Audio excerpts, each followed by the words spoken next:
स्वागत दोस्तों, आगे चलने से के सामने मोदी चलेंगे। सबसे पहले सबसे बड़ी आपको बताएंगे दोस्तों, महाराष्ट्र के मुंबई से सटे हुए एक इलाके के अंदर मराठी भाइयों ने बना दी एक ऐसी जोड़ी दोस्तों, जिसके बाद भारतीय जनता पार्टी यहां पर खुद का मेयर बनाने की सोच रही थी, लेकिन मामला एकदम उल्टा पड़ गया। बताएंगे कैसे तीनों भाइयों की जोड़ी के कारण भारतीय जनता पार्टी के हाथ से निकल गई एक बड़ी सीट दोस्तों। इसी के साथ में चलेंगे एक और बड़ी अपडेट की तरफ, जहां पर कर्नाटका के राज्यपाल ने कुछ ऐसी हरकत कर दी जिसके बाद अब क्या सुप्रीम कोर्ट का दरवाजा खटखटाएगी कांग्रेस पार्टी। बताएंगे डिटेल में क्या है पूरा मामला दोस्तों। नीतीश कुमार की रैली से महिलाएं भागने लगी तो नीतीश ने ऐसा क्या बोला जिसे लेकर चर्चाएं तेज हो गई है। वहीं पर किसी के बाप में दम नहीं, मुंबई के अंदर बिहार भवन बनाने को लेकर एमएनएस और शिवसेना एक दूसरे के आमने सामने आ चुके हैं दोस्तों। एक एक करके चलेंगे आज की सारी बड़ी अपडेट, लेकिन उससे पहले अगर आप भी मानते हैं कि शिंदे का जब तक फायदा हो रहा है तभी तक वो बीजेपी के साथ में मौजूद है, वरना सबसे पहले शिंदे ही बीजेपी से पलटी मारेंगे, तो इस वीडियो को लाइक करके लाल बटन दबाकर चैनल को सब्सक्राइब करके बेल आइकन दबाकर कमेंट बॉक्स में अपनी राय जरूर लिखकर बताएगा दोस्तों। चलते हैं सबसे पहले सबसे बड़ी ब्रेकिंग न्यूज अपडेट की तरफ, जहां पर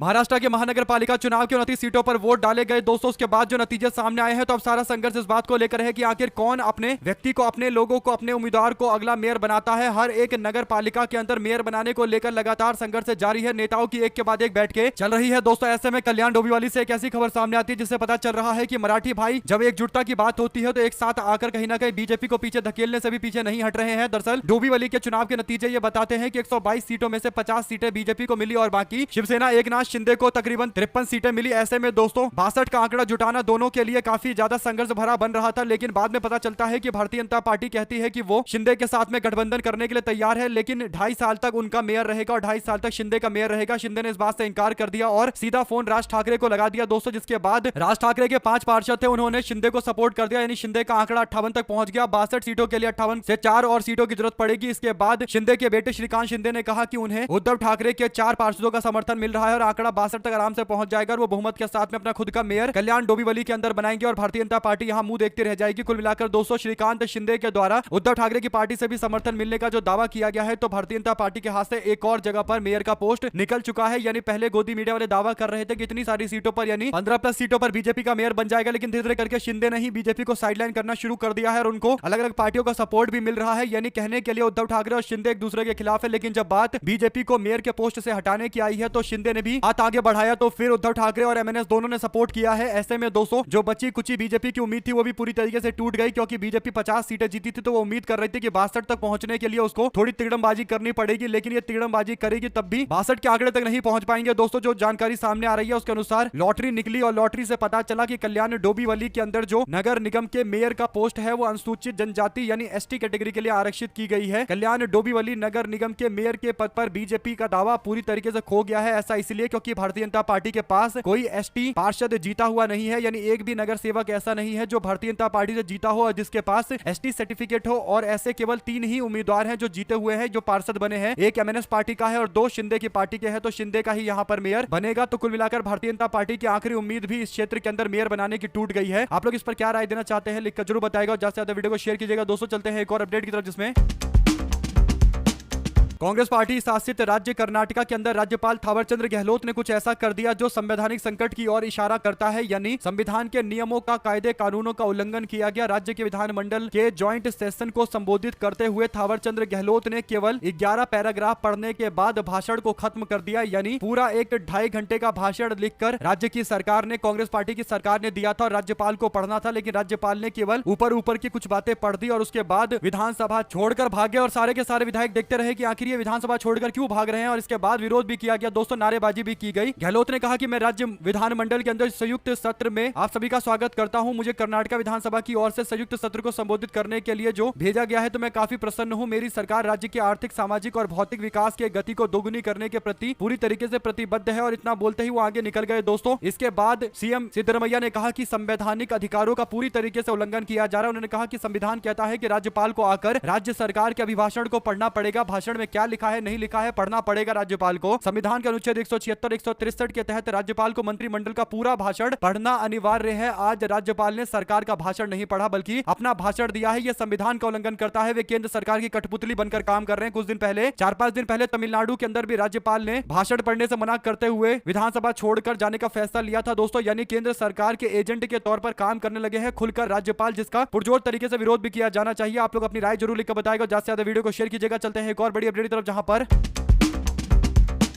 मुख्यमंत्री नीतीश कुमार समृद्धि यात्रा के लिए सिवान जिले पहुंचे थे, जहां पर विकासात्मक योजना का जायजा ले रहे थे। इस दौरान एक रैली में उन्होंने देखा कि महिलाएं बड़ी संख्या में आई तो है, लेकिन महिलाएं छोड़कर रैली जा रही है। नीतीश कुमार का भाषण पूरा हो भी नहीं रहा था और इस बीच में महिलाएं सारी निकल रही थी। दोस्तों ऐसे में मुख्यमंत्री नीतीश कुमार कहते हैं कि अरे महिला सब कहां भाग रही हो, जानोगी नहीं तो कैसे जाओगी, इतना काम किए हैं हम महिलाओं के लिए, बैठो सब सुनो कितना काम किए हैं हम लोग, जानोगी तब ना ठीक रहेगा, इधर उधर काहे के लिए जा रही हो। यानी महिलाओं को रोक रहे हैं बार बार और बता रहे हैं कि उन्होंने विकास के बहुत काम किए। हालांकि महिलाएं इस बात को सुनने को तैयार नहीं और वहां से निकल रही थी। दोस्तों इसमें ज्यादातर वे महिलाएं होती हैं जिनको 10-10 हजार रुपए चुनाव के टाइम में दिए गए थे और सबको पता है कि नीतीश कुमार को महिलाओं का सपोर्ट केवल इसीलिए मिलता है क्योंकि महिलाओं को कुछ अकाउंट में पैसे मिल जाते हैं और इससे ज्यादा नीतीश कुमार ने महिलाओं का कोई भला नहीं किया है और इसीलिए नीतीश कुमार को सुनने के लिए नाम मात्र के लिए जीविका दीदी आती है, लेकिन वापस चले जाकर उन्होंने एक तरीके से विरोध दिखाया है इनडायरेक्ट तरीके से। दोस्तों अगर आप भी मानते हैं कि नीतीश कुमार की सरकार को बनाने के पीछे सबसे बड़ा कारण यह था कि 10,000 रुपए महिलाओं के अकाउंट में दिए गए और चुनाव आयोग अपने हाथ पर हाथ रखकर बैठा रहा और बिहार का चुनाव पूरी तरीके से चुनाव आयोग के निष्क्रियता के कारण एनडीए गठबंधन जीता और चुनाव के बीच में महिलाओं के अकाउंट में पैसे आए, जिसके बाद महिलाओं ने जमकर नीतीश कुमार और बीजेपी को वोट दिया। इसीलिए अब महिलाओं को पता है कि विकास का कोई काम तो हो नहीं रहा और नीतीश कुमार की बात सुनकर मिलेगा भी क्या। फिर चुनाव आएगा, फिर नीतीश कुमार की सरकार आकर महिलाओं के अकाउंट में कुछ पैसा देकर चुनाव जीतने की कोशिश करेगी। यानी अब ये एक तरीका बन चुका है जिससे महिलाओं के वोट को या आम जनता के वोट को प्रभावित किया जाता है और यही बड़ा कारण दोस्तों के नीतीश कुमार को लेकर जो माहौल बनाया जाता है खासकर गोदी मीडिया में कि नीतीश कुमार को महिलाएं बहुत पसंद करती हैं, उनके काम को बहुत पसंद करती हैं, लेकिन यहाँ नीतीश कुमार बुलाते बुलाते रह गए और महिलाएं सुनने को तैयार नहीं थी। आप लोग क्या कहना चाहते हैं इस पूरे मामले, अपनी राय जरूर दीजिएगा, प्रतिक्रिया जरूर दीजिएगा। चलते हैं एक और अपडेट की तरफ दोस्तों, जिसमें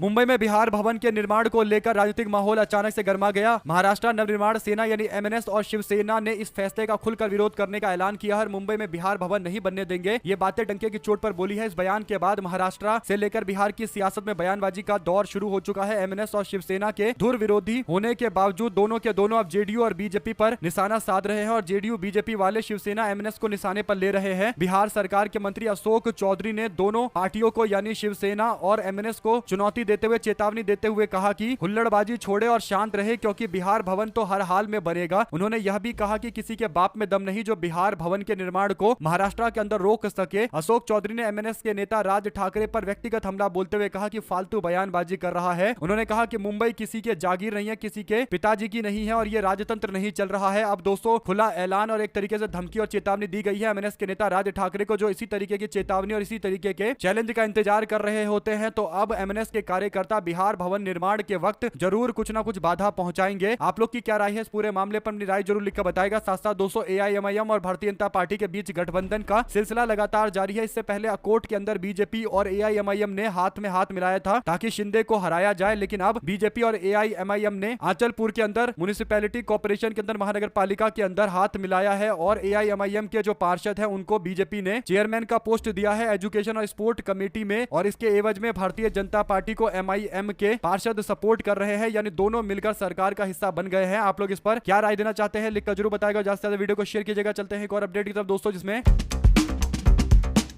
बजट सत्र से पहले सरकार ने सर्वदलीय बैठक बुलाने का ऐलान किया है। केंद्र की मोदी सरकार ने 27 जनवरी को सुबह 11 बजे बैठक का ऐलान किया है और विधायी कार्यों के साथ साथ यानी कानून से जुड़े काम के साथ साथ संसद में आने वाले कुछ और भी मामले पर चर्चा की जाएगी। संसद का बजट सत्र 28 जनवरी से शुरू हो रहा है। आप लोग इस पर क्या राय देना चाहते हैं लिखिएगा जरूर दोस्तों। साथ साथ मुंबई के अंदर उद्धव ठाकरे की शिवसेना के टिकट पर चुनाव जीतने वाली सरिता महारके उस वक्त गायब हो गई थी दोस्तों जब उनको पार्टी के द्वारा बुलाया गया था। उन्होंने साफ कहा है कि वो अपनी पार्टी शिवसेना उद्धव ठाकरे गुट के साथ में मजबूती से खड़ी है, लेकिन एक दिन तक गायब थी, उनका फोन भी नहीं लग रहा था, तो दावा किया जाता कि वो शिंदे गुट में शामिल हो सकती है। अब सरिता महास्के ने शिवसेना के टिकट पर वार्ड संख्या 157 से चुनाव जीता था और नगर सेविका बनी थी। उन्होंने बीजेपी की आयशा तायडे को चुनाव हराया था, उसके बाद से वो गायब चल रही थी। हालांकि उन्होंने कहा कि वो अपनी पार्टी के साथ में यानी उद्धव ठाकरे की पार्टी के साथ में मजबूती से खड़ी है और कहीं भी जाने का कोई मतलब भी नहीं है। आप लोग इस पर क्या राय देना चाहते हैं दोस्तों लिखकर जरूर बताएगा। चलते हैं एक और अपडेट की तरफ, जिसमें आसनसोल के एक स्कूल में एफआईआर की प्रक्रिया के बीच में तृणमूल कांग्रेस और भारतीय जनता पार्टी के कार्यकर्ताओं ने एक दूसरे पर हमला करने का आरोप लगाया है। टीएमसी के कार्यकर्ताओं ने आरोप लगाया कि बीजेपी वाले जानबूझकर लोगों को परेशान करने के लिए बार बार नोटिस दिलवा रहे हैं और पुलिस ने आश्वस्त किया है कि आगे उन पर एक्शन होगा। पश्चिम बंगाल के विधानसभा चुनाव को लेकर चल रही तैयारियों के बीच में जबरदस्त संघर्ष जारी है दोस्तों। आसनसोल के ओल्ड स्टेशन हाई स्कूल में जमकर मारपीट हुई। आसनसोल के ओल्ड स्टेशन हाई स्कूल में बृहस्पतिवार को एसआईआर की प्रक्रिया के दौरान तृणमूल कांग्रेस और बीजेपी के कार्यकर्ताओं के बीच में मारपीट हो गई, अफरा तफरी मच गई दोस्तों और कई लोग लोग घायल भी हो गए थे और कितने लोग घायल हुए हैं इसे लेकर अभी आंकड़ा सामने नहीं आया, लेकिन तृणमूल कांग्रेस के समर्थक और भारतीय जनता पार्टी के समर्थकों के बीच में जोरदार तरीके का हंगामा हुआ है। और ये हंगामा इसलिए हो रहा है क्योंकि एसआईआर को लेकर दोनों पार्टियों का अलग अलग तरीके का रुख है। ममता बनर्जी ने साफ तौर पर कार्यकर्ताओं को बोला है कि एसआईआर के मामले पर किसी भी तरीके की कोई कोताही ना हो, यह सुनिश्चित करना है कार्यकर्ताओं को। और इसीलिए तृणमूल कांग्रेस के कार्यकर्ता डटकर मैदान में उतरे हुए हैं और इसीलिए बीजेपी वालों के साथ कई जगह पर पंगे हुए। इससे पहले भी मुर्शिदाबाद के अंदर दंगे फसाद हो गए थे। दोस्तों आप क्या कहना चाहते हैं लिखकर जरूर बताएगा। चलते हैं एक और बड़ी अपडेट की तरफ, जहां पर मल्लिकार्जुन खड़गे दिल्ली के अंदर मनरेगा से जुड़े मामले को लेकर बयान दे रहे थे। इस दौरान मल्लिकार्जुन खड़गे कहते हैं कि कृषि कानून जो काले कानून लेकर आया गया था उसको हटाने के लिए किसानों ने जैसी आवाज उठाई वही काम मजदूर साथियों को करना होगा। उन्होंने कहा कि आपको अपने अधिकार के लिए लड़ना होगा, बिना लड़े आप लोगों को आपका अधिकार हासिल नहीं होगा। हमें मनरेगा वापस लाने के साथ मिलकर लड़ना होगा। इस लड़ाई में कांग्रेस पार्टी, श्रीमती सोनिया गांधी और हर एक कार्यकर्ता आपके साथ में खड़ा है। मनरेगा बचाओ मोर्चा में कांग्रेस पार्टी के अध्यक्ष मल्लिकार्जुन खड़गे पार्टी के कार्यकर्ताओं के साथ में डटकर खड़े हैं। उन्होंने डंके की चोट पर इस बात को बोला है। आप लोगों की क्या राय है दोस्तों लिखकर जरूर बताएगा। चलते हैं एक और बड़ी अपडेट की तरफ, जहां पर बीजेपी में बॉस कल्चर को मोदी जी ने आज स्वीकारा है। बीजेपी यानी भाजपाइयों के लिए बॉस कल्चर चलता है, ये बात नरेंद्र मोदी ने इस बात को बोलकर स्वीकार किया है कि उन्होंने नितिन नवीन को कहा कि आज से पार्टी के मामले में नितिन नवीन मेरे बॉस होंगे। तो इस पर आरजेडी की प्रवक्ता प्रियंका भारती कहती है कि नितिन नवीन के बॉस महामानव और मोटा भाई है और इन दोनों के जोड़ी का जो बॉस है वो A1 A2 है। आप लोग जानते हैं दो उद्योगपति को A1 A2 बोला जाता है, यानी बीजेपी के अंदर पूरी तरीके से कॉर्पोरेट कल्चर चल रहा है। यहाँ पर एक व्यक्ति दूसरे का बॉस बना फिर रहा है। आप लोग इस पर क्या राय देना चाहते हैं दोस्तों लिखकर जरूर बताएगा। ज्यादा से ज्यादा वीडियो को शेयर कीजिएगा। चलते हैं एक और अपडेट की तरफ, जिसमें कांग्रेस के अध्यक्ष मल्लिकार्जुन खड़गे ने विकसित भारत जी राम जी अधिनियम को लेकर सरकार पर निशाना साधते हुए एमजी नरेगा हटाना मजदूरों को बंधुआ मजदूर बनाने की दिशा में उठाया गया एक कदम है। उन्होंने बताया कि एमजी नरेगा योजना को हटाकर ये जो वीबी ग्राम जी योजना लेकर आए हैं, ये साफ तौर पर मनरेगा योजना को पूरी तरीके से बर्बाद करने के लिए लेकर आए हुए हैं। कांग्रेस के नेता ने कहा कि 28 जनवरी से संसद का सत्र शुरू हो रहा है और इस दौरान हम लोग डंके की चोट पर विरोध करेंगे, इसमें कोई दो राय नहीं है। मनरेगा की बहाली के लिए देश भर के अंदर व्यापक आंदोलन शुरू किया जाएगा। उन्होंने कांग्रेस के नवगठित प्रकोष्ठ रचनात्मक कांग्रेस की ओर से आयोजित कार्यक्रम मनरेगा बचाओ मोर्चा को संबोधित करते हुए इस बात पर जोर दिया कि कांग्रेस मनरेगा की बहाली के लिए देश भर के व्यापक आंदोलन शुरू करने जा रही है। खड़गे ने कहा कि देश के तमाम हिस्सों में कांग्रेस पार्टी मनरेगा को बचाने के लिए आंदोलन करने जा रही है। मनरेगा को खत्म करना सिर्फ कमजोर तबके पर प्रहार नहीं है, बल्कि महात्मा गांधी जी के जन स्मृति को हटाने जैसा एक प्रयास है। ग्राम स्वराज की सोच पर हमला करने का प्रयास किया गया है, क्योंकि भाजपा नहीं चाहती है कि मनरेगा के नाम में एमजी यानी महात्मा गांधी जो शब्द जुड़ा हुआ है वो जनता को याद रहे, और इसीलिए महात्मा गांधी जी का नाम जानबूझकर हटाया गया। आप लोग इस पर क्या राय देते हैं दोस्तों लिखकर जरूर बताएगा। साथ साथ दिल्ली में नेशनल मनरेगा वर्कर्स कन्वेंशन के अंदर बयान देते हुए राहुल गांधी ने भी अपनी बात रखी है। दोस्तों कांग्रेस मुख्यालय में राहुल गांधी ने देश भर से लाई गई मिट्टी से पौधारोपण करते हुए इस अवसर पर मनरेगा को गरीबों के अधिकार देने वाला योजना बताते हुए कहा कि इसका मूल उद्देश्य ये था कि देश के अंदर हर जरूरतमंद व्यक्ति को समान काम मिल सके। उन्होंने कहा कि समान काम मिल सके और पंचायती राज व्यवस्था के माध्यम से इसे लागू करने की एक सोच थी ताकि मजदूरों और आम लोगों को सुविधाएं मिले। राहुल गांधी ने आरोप लगाया कि मोदी सरकार मनरेगा को कमजोर करने की कोशिश कर रही है। उन्होंने कहा कि योजना हर गरीब को रोजगार का अधिकार देता है, लेकिन अब सरकार इस अधिकार को खत्म करना चाहती है। उनका कहना है कि पहले जो पैसे सीधे मजदूरों के अकाउंट में पहुंचता था, अब ठेकेदारों और बड़े व्यवसायियों के अकाउंट में पहुंचेगा, यानी बड़े बड़े जो व्यापारी हैं उनके अकाउंट में पहुंचेगा और इससे जनता का कुछ भला नहीं होने वाला। कुल मिलाकर राहुल गांधी भी वही बात बोल रहे हैं जो मल्लिकार्जुन खड़गे बोल रहे हैं दोस्तों, और दोनों नेताओं ने बताया है कि संघर्ष अभी लगातार आगे बढ़ता रहेगा। और मजदूरों से ही बोला गया कि आप लोग किसानों सीख लेते हुए, जैसे किसानों ने अपने अस्तित्व को बचाने की लड़ाई लड़ी थी, उसी तरीके से मनरेगा को अगर बचाना है और अपने अस्तित्व को बचाना है, ग्रामीण रोजगार को बचाना है, ग्रामीण अर्थव्यवस्था को बचाना है, तो फिर सबको साथ में रहकर लड़ाई लड़नी पड़ेगी। अगर आप भी मानते हैं कि राहुल गांधी और खड़गे सही बोल रहे हैं तो लिखकर जरूर बताएगा। साथ साथ दोस्तों महाराष्ट्र के 29 नगर निगमों में से महाराष्ट्र मुंबई समेत 15 महानगर पालिका के अंदर जो महिलाएं होंगी वो मेयर बनेंगी। ये लॉटरी से बातें सामने आई है। मुंबई के लॉटरी सिस्टम से चुना गया है कि परभणी नगर निगम में महिला महापौर को लेकर आपत्ति जताई गई है, जबकि लॉटरी सिस्टम पर शिवसेना यूबीटी के नेता और मुंबई की पूर्व मेयर किशोरी पेडनेकर ने विरोध किया। उन्होंने दावा किया कि यह फैसला लेने के लिए नियम बिना किसी को बताए बदल दिया गया। पिछले 2 मेयर सामान्य वर्ग के थे, इसलिए नई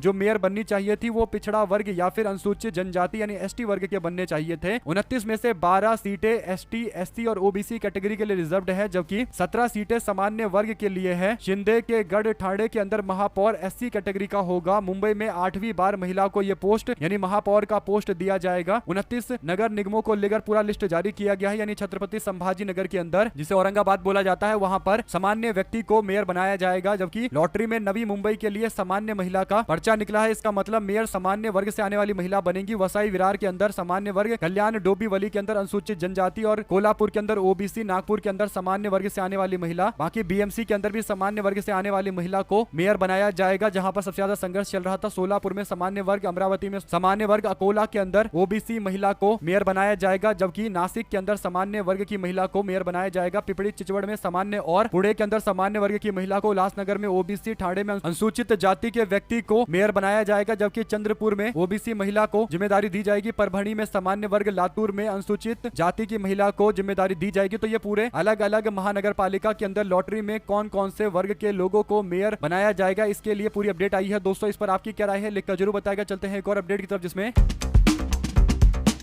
राजस्थान की राजनीति में बुधवार को एक ऐसी तस्वीर सामने आई है जिससे चर्चाएं काफी तेज हो गई है। मौका था बीजेपी के कार्यालय में जन सुनवाई का और वहां पर फरियाद लेकर सत्ताधारी दल के कार्यकर्ता नहीं बल्कि कांग्रेस के एक बड़े नेता पहुंच गए। गृह राज्य मंत्री जवाहर सिंह बेढ़म न केवल उनकी बात सुनते नजर आए बल्कि पुरानी सरकार पर तंज कस रहे थे। दरअसल दोस्तों, भुसावर के अंदर दिग्गज कांग्रेस पार्टी के नेता सतीश पांडे बीजेपी के कार्यालय पहुंच गए तो हर कोई हैरान हो गया और वे अपनी समस्या को लेकर गृह राज्य मंत्री जवाहर सिंह बेढ़म के सामने पेश हुए और मंत्री बेढ़म ने उनकी परिवेदना स्वीकार करते हुए कहा कि कांग्रेस राज में जिनकी सुनवाई नहीं हुई उनके काम अब भजनलाल सरकार में हो रहे हैं। ये मुख्यमंत्री की कार्यशैली है कि विपक्ष को भी उन पर भरोसा है, यानी अपने मुख्यमंत्री की तारीफ करने का मौका नहीं छोड़ रहे थे और ऐसे में अपना काम निकलवाने के लिए कांग्रेस के नेता गए दोस्तों। तो इस पर उन्होंने कहा कि मुझे अपना काम था इसलिए मैं यहाँ पर आया हूँ और मंत्री ही वो काम करेंगे, तो इसमें कोई दो राय नहीं है। रही बात विचारधारा की, तो उन्होंने कांग्रेस पार्टी के साथ पूरी तरीके से बनकर आगे बढ़ने का दावा किया। उन्होंने कहा कि कांग्रेस पार्टी की सरकार हम लोग राज्य में बनाएंगे। ऐसे में मंत्री से काम लेना ये तो एक नॉर्मल तरीका होता है किसी व्यक्ति का दोस्तों, और कांग्रेस पार्टी के नेता ने एकदम सही किया। मंत्री के पास पावर है तो उनसे काम लिया जा सकता है। साथ साथ सुप्रीम कोर्ट ने मध्य प्रदेश के धार जिले के स्थित विवादित भोजशाला कमाल मौला मस्जिद स्थल पर शुक्रवार को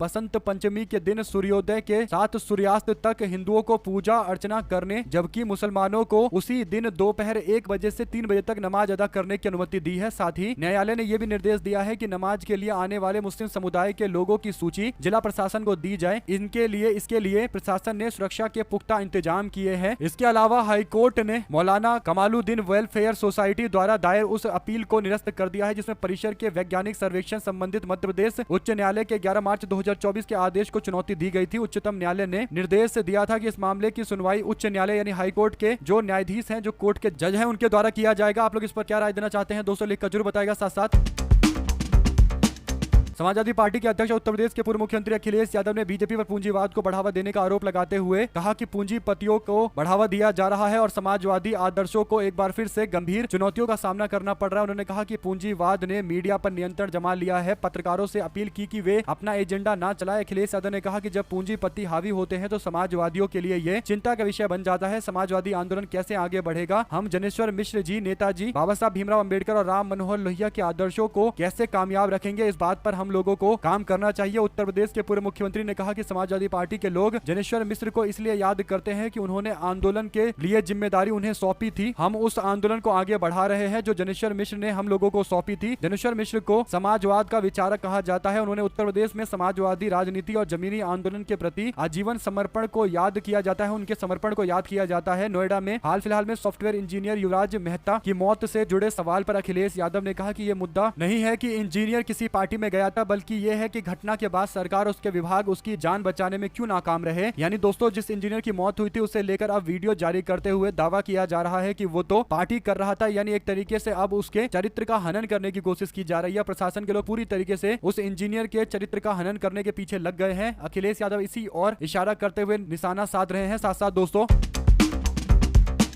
तमिलनाडु की राजनीति को पूरी तरीके से हिला देने वाले थालापति विजय एक नए तरीके से नए क्लेवर में अब मैदान में उतर रहे हैं। दोस्तों, चुनाव आयोग ने अभिनेता थालापति विजय की पार्टी टीवीके पार्टी को चुनाव सिंबल एलोकेट कर दिया है। उनको टीवीके पार्टी को जो सिंबल दिया गया है वो सीटी है, विसल है, और थालापति विजय अपने विशल बजाने के लिए यानी सीटी बजाने के लिए काफी ज्यादा जाने जाते हैं दोस्तों। तो उनको सीटी का चुनाव चिन्ह भी दिया गया है। उनके समर्थकों के लिए अच्छी खबर है। ऐसे में थालापति विजय, एक बात तो तय है कि तमिलनाडु के राजनीति में एक बहुत बड़े बवंडर के तौर पर आ सकते हैं। उनकी लोकप्रियता इतनी ज्यादा है कि चुनाव के अंदर अगर समीकरण थोड़े भी पलटे और माहौल थोड़ा सा भी थालापति विजय के पक्ष में बदलता हुआ दिखाई दिया तो पूरी तरीके से नतीजे ऐसे बदल जाएंगे कि अंत होते होते यानी चुनाव पूरा कंप्लीट होते होते कौन कहां उड़ेगा किसकी कोई गारंटी नजर नहीं आएगी, यानी कौन किसी भी सीट पर किसी वक्त हार सकता है। आप लोग इस पूरे मामले पर अपनी राय जरूर लिखकर बताइएगा दोस्तों। लगातार जुड़े रहने के लिए आप सभी दोस्तों, भाइयों, बहनों, मित्रों का बहुत बहुत धन्यवाद। देख रहे थे आपका अपना चैनल कमेंट बॉक्स में लिखकर अपनी राय जरूर बताएगा कि क्या आपको लगता है कि तमिलनाडु के अंदर थालापति विजय एक मजबूत पावर बनकर उभरेंगे या फिर इनको कांग्रेस पार्टी के साथ गठबंधन करना चाहिए अगर वाकई इनको अपनी राजनीति को तमिलनाडु में आगे बढ़ाना है, पसारना है तो। देख रहे थे आपका मेरा चैनल, बहुत बहुत धन्यवाद। जय हिंद, जय भारत।